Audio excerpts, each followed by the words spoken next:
for granted. I really appreciate having this space with you. And as I was preparing for this workshop, I was trying to think of what would be of most value to people. And I'm a communications professional, so I was thinking, should I do, comms 101, how to build a campaign? Then I was thinking, people can figure that out. And a lot of it comes down to explain like I'm 5 years old and target people appropriately. And I was thinking, well, what is the role of a communicator in the climate movement? And I think that we can go so much further than where we're often pigeonholed as writers and as creators and as designers of a campaign. I think that's the base layer. But what a communicator can do is bridge different groups, power levers, and topic experts, and really amplify impact between those groups. And that's a sort of internal leadership that I see communicators take on in the climate movement. But we have some barriers that are limiting communicators from achieving that kind of effectiveness. And so I want to go over those with you today, have some space for discussion. And then I want to explore tools to bridge different groups in the climate movement as communicators and help cultivate those strategic partnerships. So I'm going to kick us off with a very quick introduction. We'll move into barriers to effectiveness and discuss those together. And then we'll talk about tools to bridge the movement. And if we have time, maybe bring it all together with a mini campaign case study.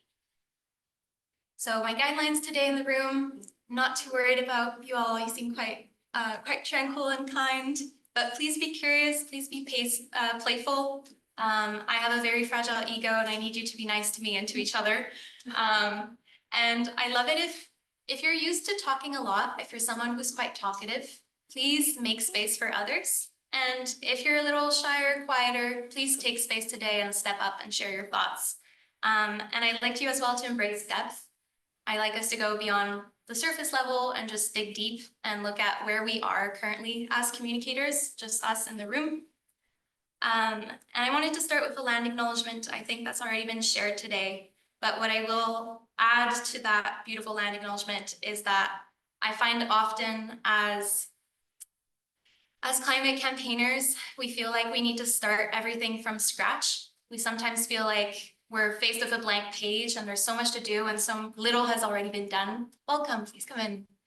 And what I try to remember often is that we have so many storytellers that have walked these lands for millennia. And there are all these skills and cultures and arts that we can be inspired from in Indigenous cultures. And so I try to refuse the idea that we're working off a blank page and that actually we have so much to build on and so much is already there for us to be inspired from and for us to continue. So my name is Chloë Fraser. I identify a lot with the term strategic storytelling. I'm very pragmatic. I like strategy, but I love stories. I love reaching people where they are. I'm a settler here. I have different heritage and I carry a very colonial name. It's very interesting to walk on these lands and to know that a lot of things have been named after a Scottish explorer and that I am also named after. And so I carry that with me and I reflect on that often. And when I was 14, I Googled traveling schools and I managed to get a scholarship and sneak into one. And so I spent about 2 years traveling the world and I lived in 8 countries. And it was a huge privilege. It was a time of my life. It was wonderful in so many ways, but it also put me face to face with climate impacts firsthand. It made me see a lot of human suffering, a lot of animal suffering. I saw a lot of things that I can't unsee. I saw a lot of things that brought up a lot of really big emotions for me and that were very difficult to process. And I would come home from these sort of faraway places, India, Morocco, Peru, Japan, and I would come home to a very small rural town in Quebec. And then I had to tell my mom and my friends and my brothers, this is what I saw, or, this is what I've been up to. And it was really hard to face their reactions and to realize that I had become unrelatable to them, that people were not able to relate to me in the same way now that I had all these experiences and I had all these big thoughts and stories. And so I came to storytelling as a way to relate to the people I cared about and to be able to share the stories and the experiences that I had and for them to see that and to understand me. And so I approach it as a form of empathy. And that led me to eventually build and teach a seminar on climate communications at UBC. Now I work in communications at a nonprofit called the Pacific Salmon Foundation. So I spend most of my days writing about fish. It's very fun. Fish make people very emotional, so you need to thread carefully. And I also facilitate climate workshops. I offer creative communication services, and I take part in a bunch of grassroots campaigns. And I've also done some academic research. So I wear many hats. When I was reflecting on what to share with you today, I realized maybe my biggest skill set is using all the communications training I have and using that to navigate all these different spaces and be able to talk to a scientist and relate to them just as much as I can talk to an artist, a creator, a campaigner, a student. And something else about me is I'm quite young, as you can all probably tell. In 2050, I will be 49 years old. And that lives with me a lot because ever since I've been a kid, I've grown up with dire statistics about what will happen in 2050. And in 2050, I will be the age my parents are right now. And I realize that I will not be able to access some of the same things they have access to now. My life might not be as comfortable or as easy, and it's very hard to live with that. And growing up, I ping-ponged between different ideas of utopia and dystopia, all the great things that could happen and all the terrible things that could happen by 2050. And what's been most helpful for me is to look at all the data for what is most likely to happen in 2050 in Vancouver, and to sit with that data and think, okay, when all of that happens, who do I want to be and how do I want to show up?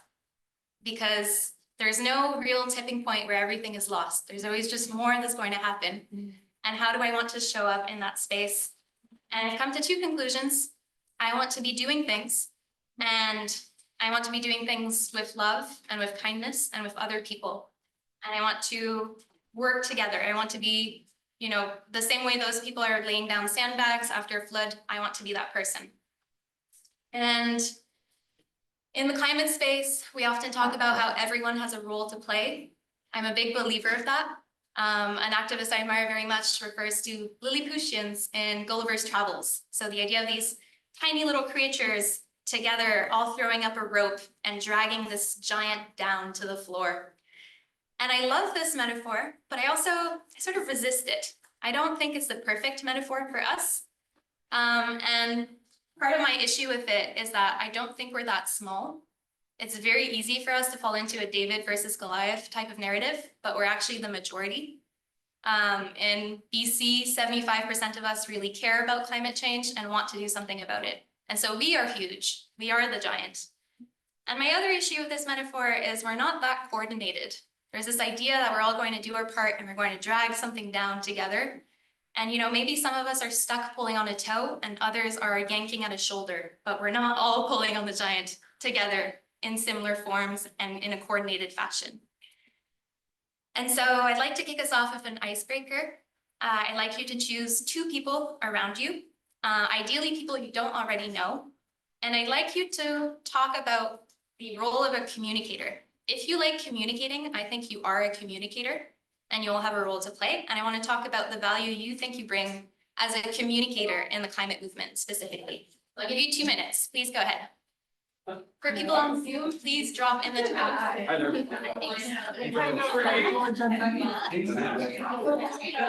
do you go?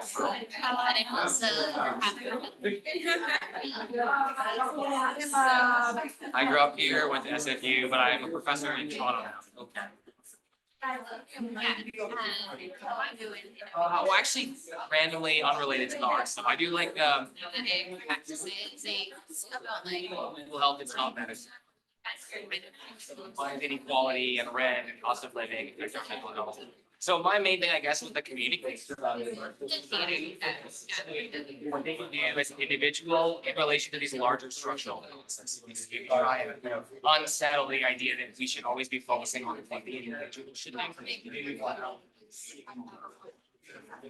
they never shower again, but most fresh water is aluminum production. So I'm just trying to like, okay, like we have agency and we have responsibility, but like, as long as Taylor Swift is taking 50 flights a year, like, it's disproportionate. That's something that I'm talking about, is how we can like, maybe reorient, like, they were all one, but we're not actually all contributing. I think So what's it? You can rent, you teach them. Yeah, but she teaches like music and private classes that are kind of problematic. Yeah. I think you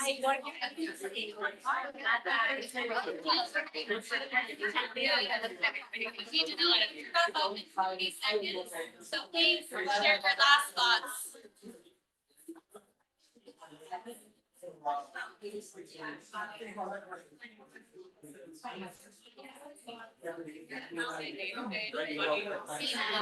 version of my show during the pandemic, and then she toured it and online during the house. It was really fun to see. see what I do that.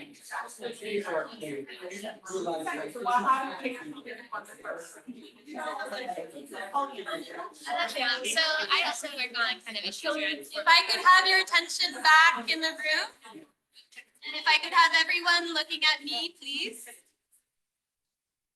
I see some familiar faces. Thank you so much for taking part in that icebreaker. I wish I could give you more time for discussion today, but unfortunately, I'm quite limited, similarly to the last presenters. But my idea with that icebreaker was to spend a minute talking about your role as a communicator specifically. Oh, and you can stick together because we will have more discussions. And I think this is valuable because we tend to stay siloed in the other identities we hold. If we're a public servant, if we're a scholar, if we're an activist, we tend to think of ourselves that way. And I think that if you are able to tell powerful stories, then you are surrounded by other people who also value that. And you hold that identity together. And I want to practice looking for those people. And it was also, something to lift the mood before we move into this next section, which is barriers to effectiveness. And my guiding question for this section is how feelings of fear and scarcity impact climate communicators. Because I think that on the one hand, we have this crisis with climate doomism and anxiety, this very big abstract anxiety weighing on us. But in the day-to-day, as communicators, we also have the anxiety of, is this going to work? Am I going to reach people I need to reach? Why is Martha on this Zoom call giving me so much, pushback? And why is it so hard to communicate with these people? And what am I going to do? And what if I lose control? And those are feelings I experience often as a communicator, as I navigate through different spaces, as I take part in a bunch of projects. And I'm going to share a bunch of statements that I've heard used about communications and storytelling in some form or another. And these are statements that people share quite innocently, but that really undermine and undervalue the power of communications. And I'd like you to raise your hand if you've heard this in one shape or form. Anyone can do that communication stuff, as in there's no specialized skill set involved at all. Okay, thank you. Maybe half of you there. This won't make a real difference. This social media campaign, this story, this blurb, whatever, it doesn't matter. That was most of the room. You can't simplify something this complex. You're being quite reductive here. We need to go deeper, okay? And if people just listen to us, they would understand. I just need to be able to talk to them and they would get it. Another half of the room. We should act first. Do the protest first, do the big action first, and post about it on social media later and communicate later. Okay, maybe less hands here. So I think I saw most of you raise your hand at one point or another. Some of these, I think this won't make a real difference and you can't simplify something this complex, really resonated with you. I see all these sentences as baggage that I am carrying whenever I enter a communications project or a campaign. And whenever I present myself as a communicator, I see people look at me and some of them are very supportive and others have these assumptions. And this sort of weighs on me. And I think it's something that we need to be able to let go of. It's taken me a long time to realize that people are wired differently, not just because of their backgrounds and who they are, but also in terms of how they understand time. What's a long time frame? What's really fast and what's really slow? How they understand risk, what they're afraid of, how they, the kind of gambles they want to make, and how they understand efficacy. We all see success and impact in different ways. But no matter how different we are, I've realized all of those things are actually fueled by the same fears. It's so often a fear of losing control and of failing and of being unseen, unheard, or achieving nothing. I think everyone that I've spoken to in a room who cares about climate change is secretly afraid of those things as well. And the trick is these fears don't show up in obvious ways. They actually show up disguised. I like thinking of them as tiny little disguises. And in dialogue, they show up as concerns around expertise, efficiency. Is this the most productive use of our time? Are we going to be credible? How are people going to recognize this? Are we going to reach as many people as possible? Are we going to have the impact we want? And examples of how this might show up, researchers worrying that things are inaccurate, that they won't be captured well on social media, youth activists perhaps worrying that they're spending too much time on strategic planning. We need to act now, we need to get a move on, we need to accelerate. Communications professionals worrying about the exact wording of a key message and whether it'll cause a public backlash. And in each of those cases, I know this happens because I've done this. It leads to behaviors that aren't conducive to collaboration. So it's often pulling away, being a little more distant, being a little more confrontational, or stalling, ending up paralyzed and being stuck in the same discussions over and over again. And so I'd like us to discuss again in small groups, some fears or limiting beliefs about climate communications that you think you hold. And you might talk about what others have told you, but I'd like you to really look into yourself and figure out what you are holding. And just as a preview, I'm then going to make you discuss how these fears or limiting beliefs show up as behaviors in every stage of a climate campaign or project. And so if I don't manage to speak loudly enough when you're chatting, please look at the slides and follow where we are in the activity. And for the Zoom people, that'll be groups of about 3 in breakout rooms. Right, I'll give you 5 minutes for this first question.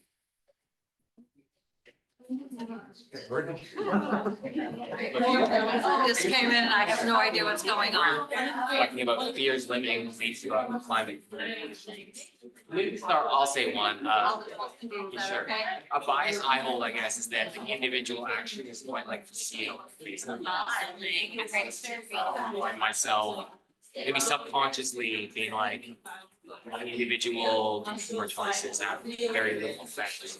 I guess the point is everything I accept by participating as an individual consumer outweighs any positive thing that I care about. Yeah. So when I talk to students about it, I'm like, it doesn't really matter if you buy green or profit.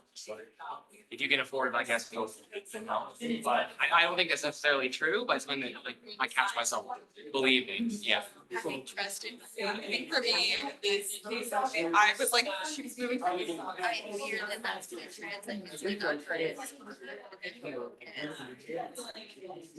my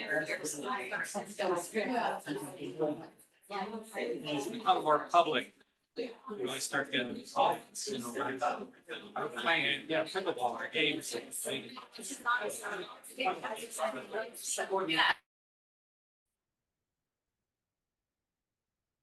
Hi.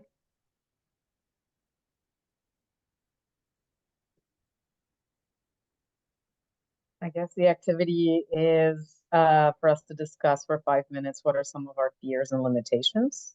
Oh, there we go. In this in the chat. Okay. Yeah.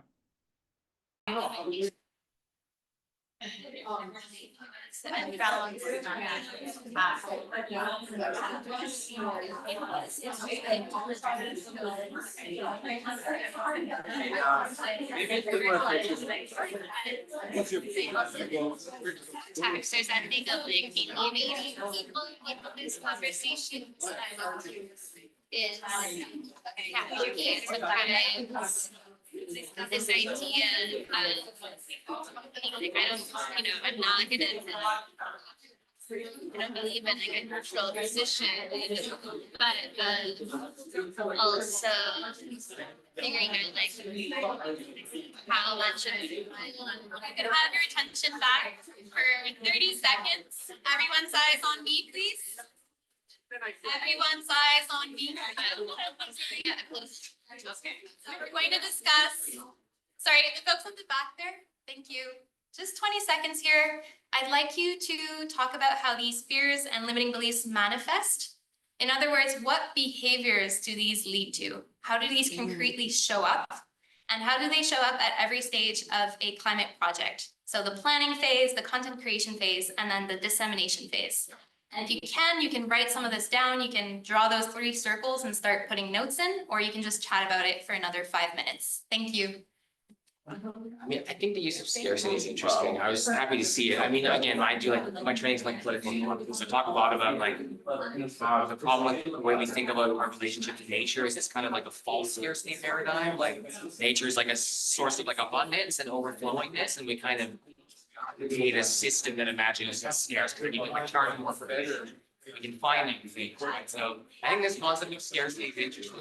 Like it almost like imposes an artificial sense of like, obviously the planet is finite, of course, but like, I think the way that we think about how to distribute resources is really caught in this idea that there's always like, everything's always like zero sum, right? Your joy should be my joy, your gain should be my gain. If we're It's a bit different, but I mean, there's like syllabus coding.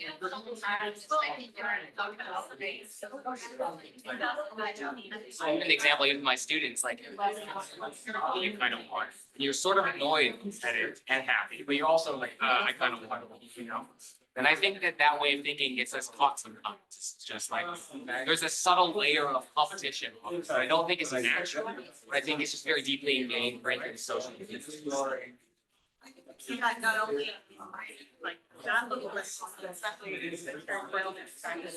Yeah, exactly.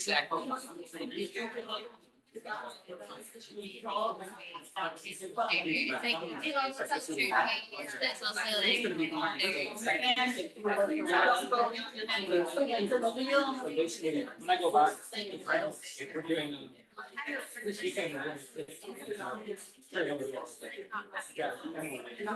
So basically, it's like 4 minutes long. It's to basically promote it to.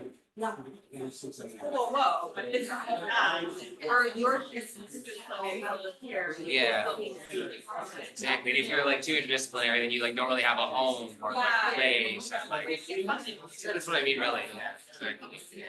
Yeah, so it maybe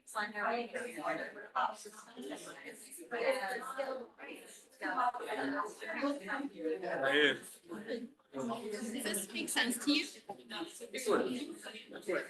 We're just like talking about the idea of scarcity in this, like, in this context. And on we don't have is by nature messy and Exactly. it's really system that is it how we start to deviate. it's like a climate resilience project, so if you're building like DIY air cleaners for adults. And so it's been challenging because it's kind of like the baby boomer era where they're like, oh, climate change is everything.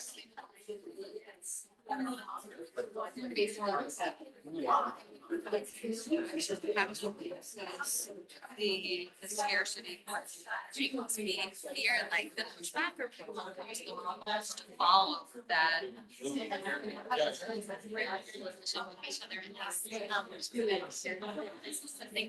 I think more challenge is like the growth paradigm.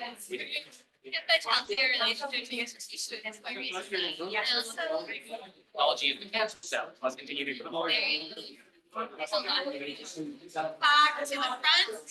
If everyone could look at me now. There you go. And folks at the back as well and in the corners, thank you so much. I know sound carries here and I know it would be amazing if you could keep discussing. But the idea behind this exercise was to give you a chance to notice patterns in how people talk to each other and ideate and plan things. Because the reality is a lot of us have the skill sets and the intelligence needed to come up with a great strategy. And the trick is often, starting to collaborate together on making it happen. And that's where the first stumbling blocks appear. And then things slow down and stall. And sometimes that's where I've noticed people lose momentum in climate projects. And so I would normally ask you what you've been able to discuss, but we don't quite have enough time. So I'll keep us moving, but I'd love to know more at lunchtime or later what came up for you. Quickly, I want to share a framework that I've come up with that I find helpful when I navigate these spaces.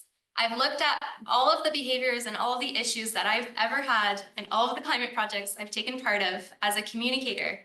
And I've come up with 4, I call them pitfalls, that sort of summarize all of these fears and behaviors and what they look like. And these are things that limit collaboration and ultimately limit success. And the first one is control. I like control. Control is good. But too much control leads to rigidity, sort of obsession with doing the same old things. And often that shows up as people, maybe they did something together last year and they show up this year and they copy paste everything and they want to do it the same way, but bigger. And it's very hard to break out of that cycle and engage with new ideas. It also leads to linear thinking. The idea that progress, if charted, looks like this, and therefore anything that goes down is an automatic failure instead of the ups and downs that progress often looks like. Communications success often comes and goes in waves. People engage a lot with your idea, then it drops off, but then it comes back, like just a little smaller. The second one is contempt, and I realize this is a big word, but I use contempt to describe the kind of judgment and dismissiveness and polarization that can come up in some discussions. And communicators are normally pretty good about, surpassing this, but it'll still come up as, they're not worth spending time on. Or, I talked to them last year that we can't change their minds. Or, you know what, I try to get a sponsorship from this group, but they're terrible to work with. And, that's that. And I think it's easy to forget that contempt comes from a feeling of betrayal. When we've been let down by people, it eventually coalesces in a sort of cynicism and contempt. So that's the root of it. Another pitfall that I've noticed is impatience. All the ways in which impatience shows up, and that's often driven by scarcity. Not enough time, not enough resources, go, go, go, we need to make this happen. And often that means you lose strategy. You end up acting in ways that are a bit more sporadic. And the last one is confusion. And I think confusion happens a lot when you have leaders who like to say yes to things. They want to agree with everyone, bring in as many people as possible.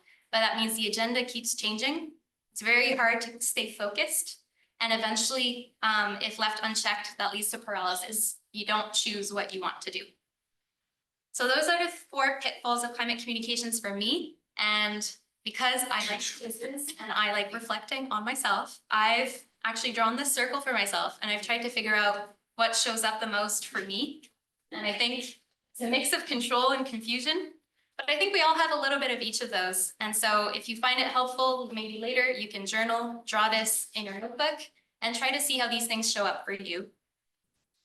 And I'd like to move us into the next section, which is tools to bridge the climate movement.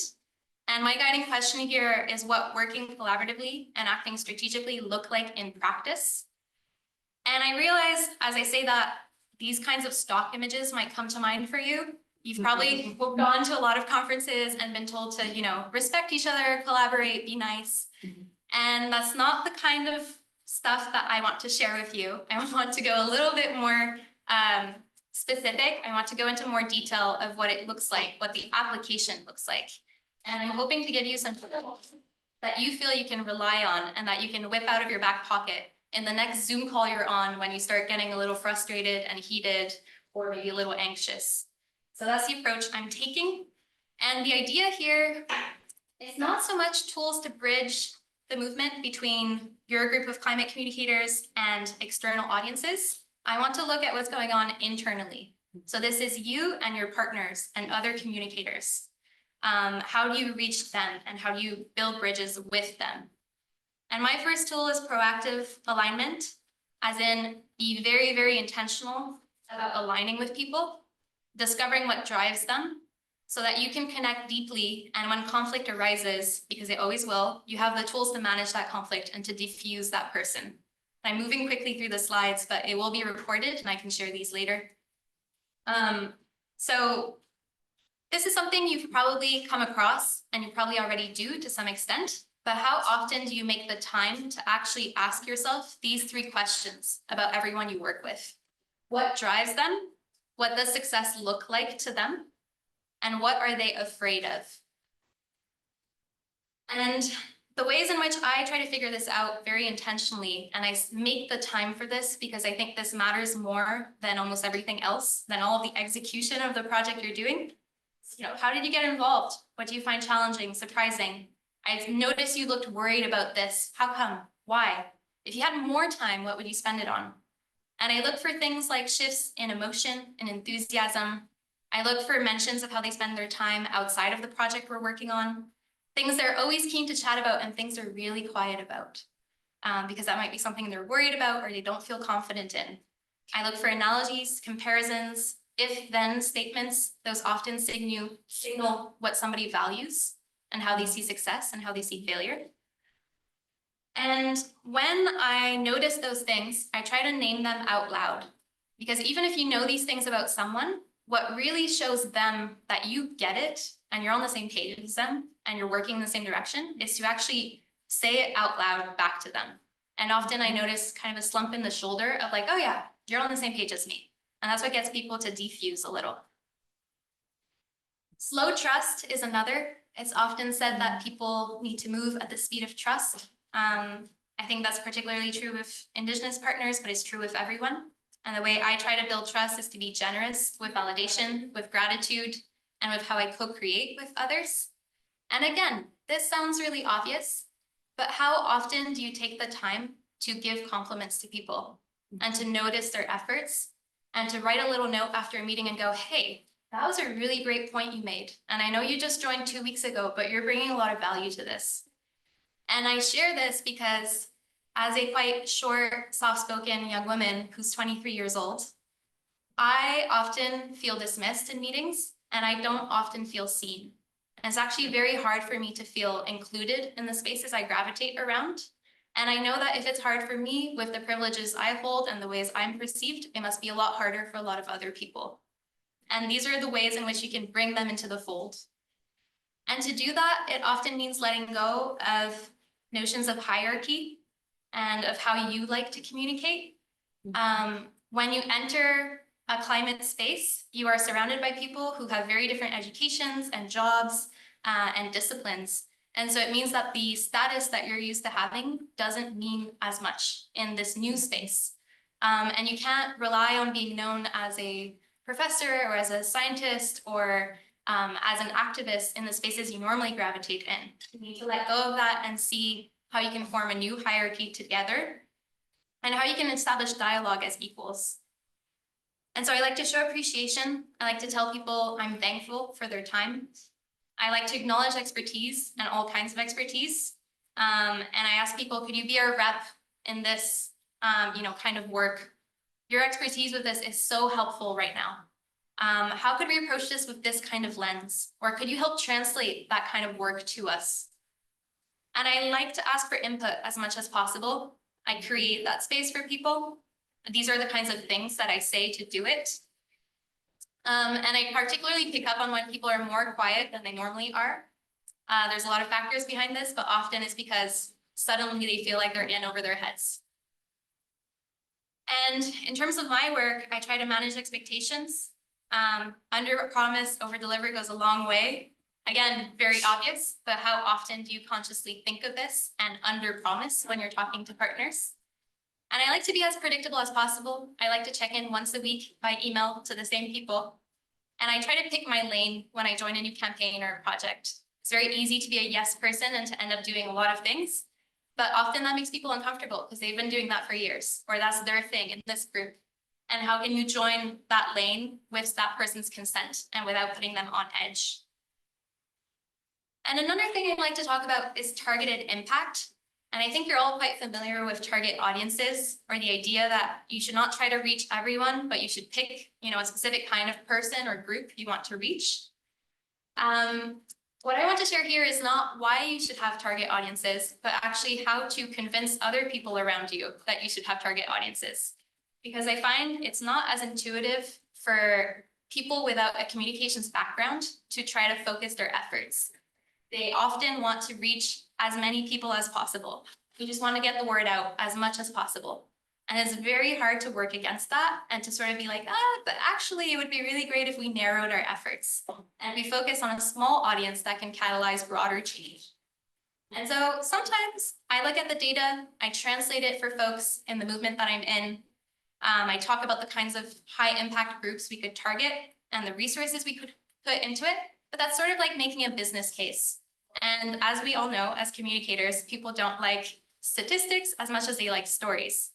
And so one story I like to tell is the story of science moms as a great example of what it looks like to target a specific audience that will have a huge exponential impact. And I talk about this scientist called Katharine Hayhoe, who chose to launch a climate campaign, not as a scientist, but as a mom to reach other moms. She worked with lots of different kinds of moms to do this. And this is just in the last few years. And they focus on moms because moms have a track record of making things happen. Moms, advocate against drunk driving, advocate for gun policy, and have made things happen in these areas and so many others. And they're quite, a potent force when they're mobilized. And the other thing about moms is they care about some similar issues across the political spectrum. They're a group that's remarkably nonpartisan. And so Katharine Hayhoe and this group of moms teamed up with Emerging and they put all of their money behind this idea. So they specifically allocated resources to the idea of targeting a very small group of people.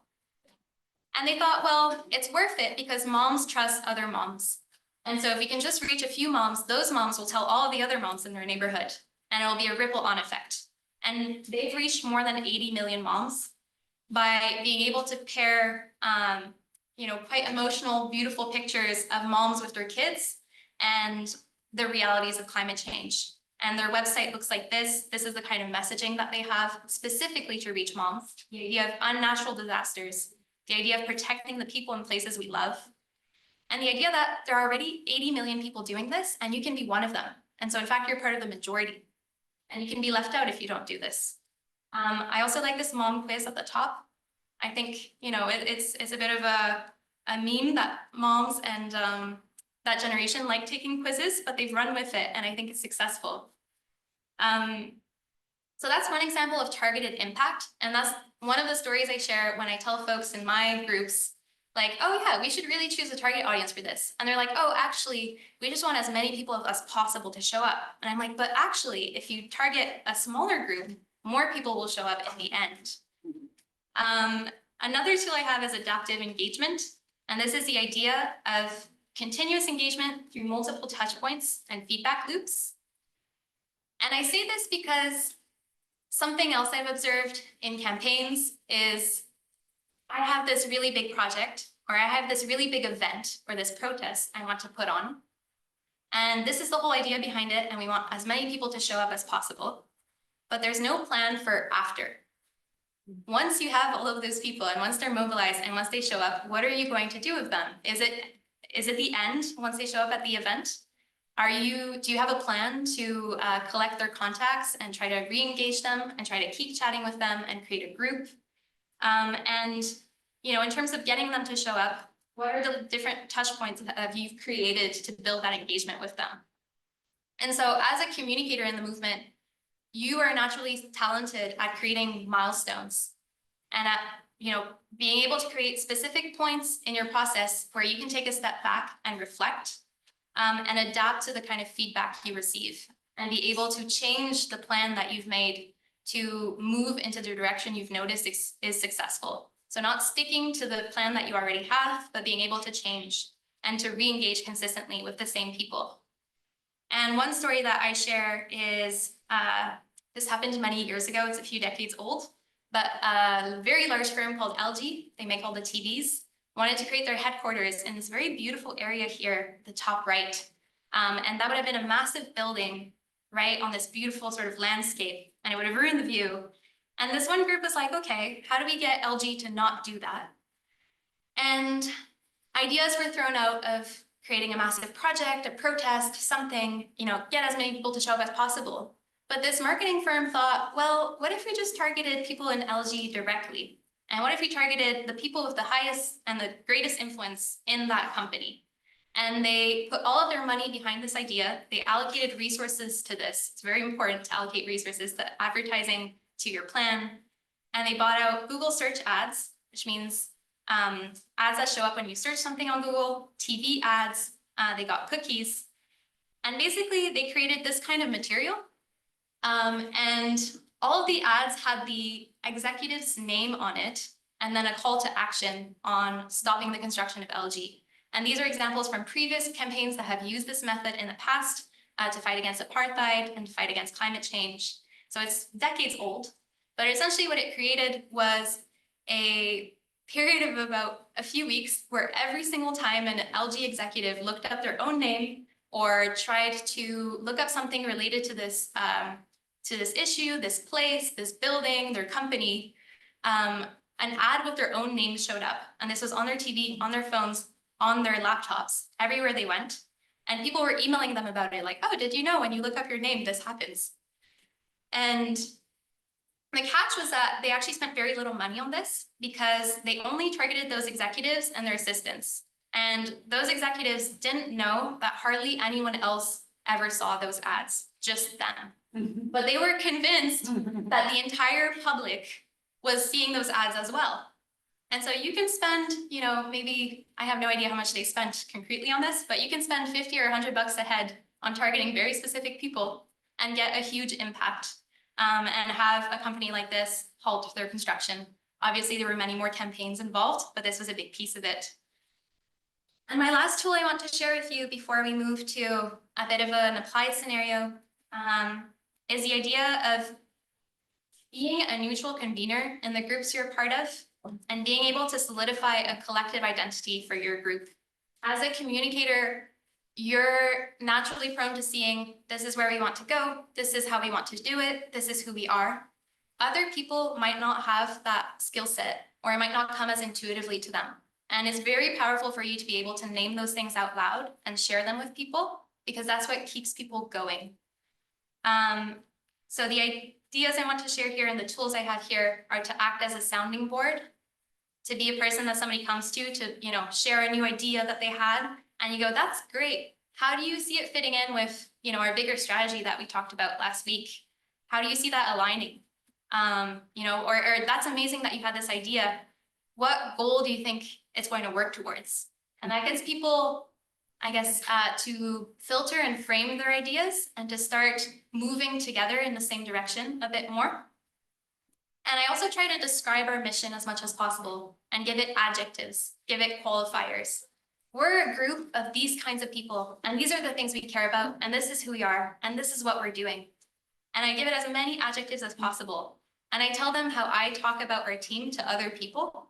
Like, oh yeah, we're a team of such and such, and we're doing this kind of work, and isn't that amazing? And that's what I tell everyone.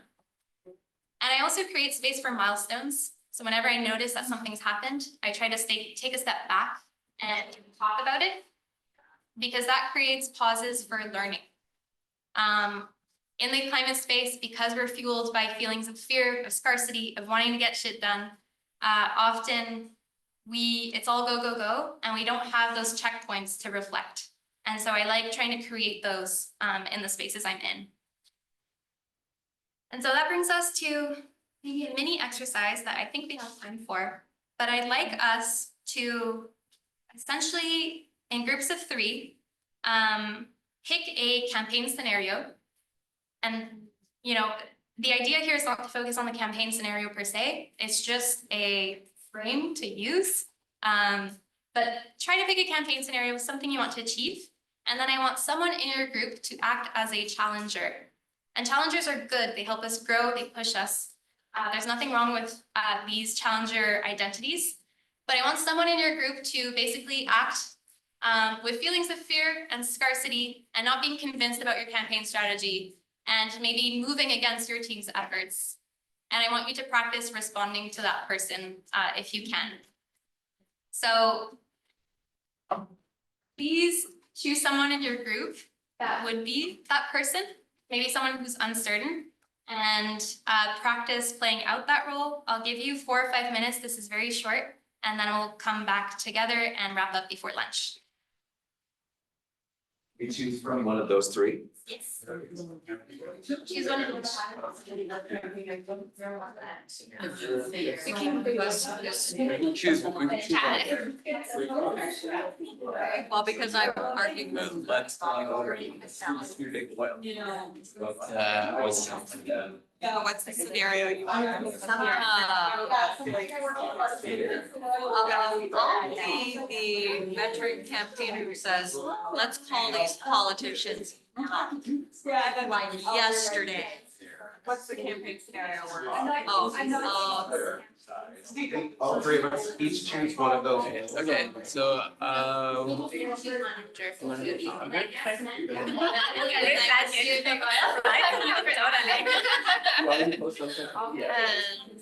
Businesses to reduce energy use. Questions, or can I simplify this for you? 4 to 6. We were just like sussing out what scenario, and we have our challenger. You like that one? Okay. The scenario at random.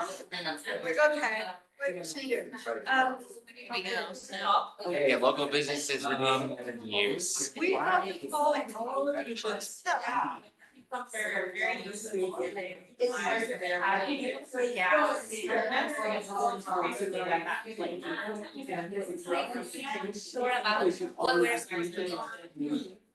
where we're gonna get our heat from, I advocated for. Makes a lot of sense. That's a good pivot. I'm not really.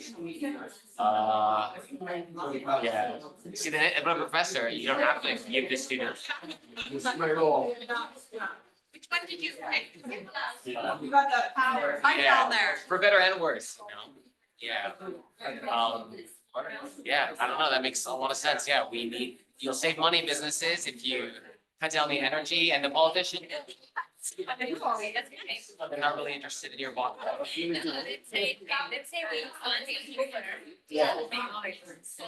once the feeling probably good, get it said it, so they can be able to come back and somebody be like, well, leave it line. So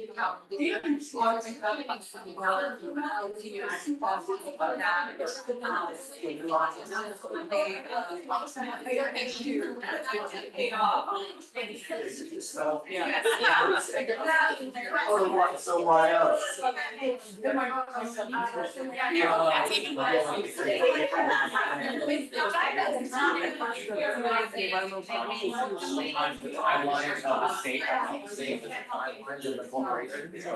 Especially like a local business, you know, they probably don't have a lot to cover this month, you know. I mean, I would probably want to suggest like maybe you create some sort of local business improvement association, some sort of BIA thing, get the business to work together, and then maybe you take as a collective. There you go. There's a bunch of cities that actually make swing. Yeah, you're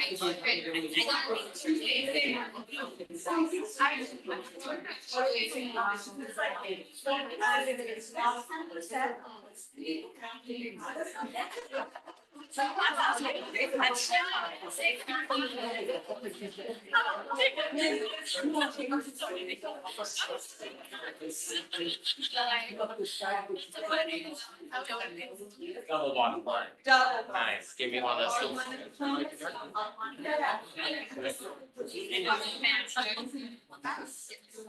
some, I don't. Changed my mind entirely. And you can also go for that. I don't know how they're helped. So what's the most pressing? on the back of it. At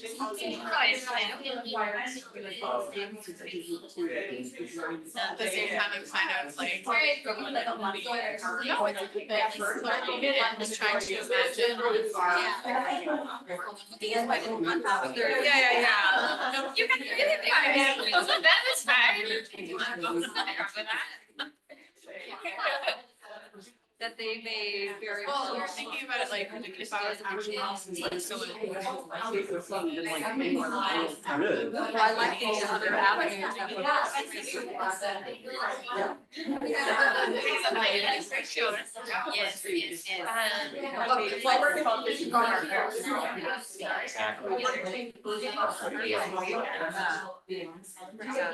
Yes, we get. I know, why don't we start an organization? There we go. How did this organization start? I think I told you.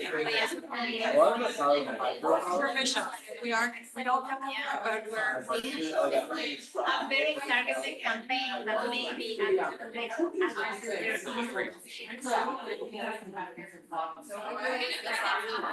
if the Zoom room is getting closed as well. It's like, somebody's got to get it. I could get everyone's attention back to the front, me. Because I'm mindful that lunch is soon and I would like to end on time, to give you that time to eat and chat. So I realized we didn't have as much time as I would have liked to focus on this kind of exercise. And I skipped a lot of slides to get here, so it might have been a bit confusing to start with, but I'm hoping all of you got the chance to maybe act out what it's like to have a kind conversation with a challenger and to be able to understand where they're coming from, what might be fueling that kind of thinking that they're stuck in, and how you can align with them to move more collaboratively towards a shared strategy, a shared vision of what you want to achieve and how you're going to get there. And these kinds of conversations on the right, I've heard all of these. I heard somebody mention in the room, they've heard all of those too in actual real life scenarios. And it doesn't really matter what the campaign scenario is, you always end up having these kinds of conversations. And they really matter because it means your movement is diverse, which is good. That diversity creates more room for growth, but it's also a challenge, and it's something we need to learn to handle and to use as an opportunity for self-reflection as well. So thank you for taking part in that exercise. We won't have time to do this, but I would encourage you as we break out for lunch to just spend a minute with your group and share what you got out of this whole workshop and out of that particular case study. So today we looked at barriers to effectiveness, things like fear and scarcity, and we looked at how to work through these together with specific tools, specific ways to phrase information to align with others. And the idea behind there is to move from communicators as the creators of a single story. So often we're pigeonholed into writing, creating, strategizing one story at a time, and instead acting out the role of someone who bridges people, who bridges different groups, different power levers, different actions, and learning to see yourself that way instead of just a communicator of a single story, the communicator that's able to build these strategic partnerships. And so that was my goal for us today. If you have feedback about the workshop, positive, constructive, please come up to me and share. I would love to chat with all of you more. Again, I work in strategic communications. I love chatting about these kinds of things. I'm very nerdy about storytelling and about partnerships. And I love to continue the conversation over tea.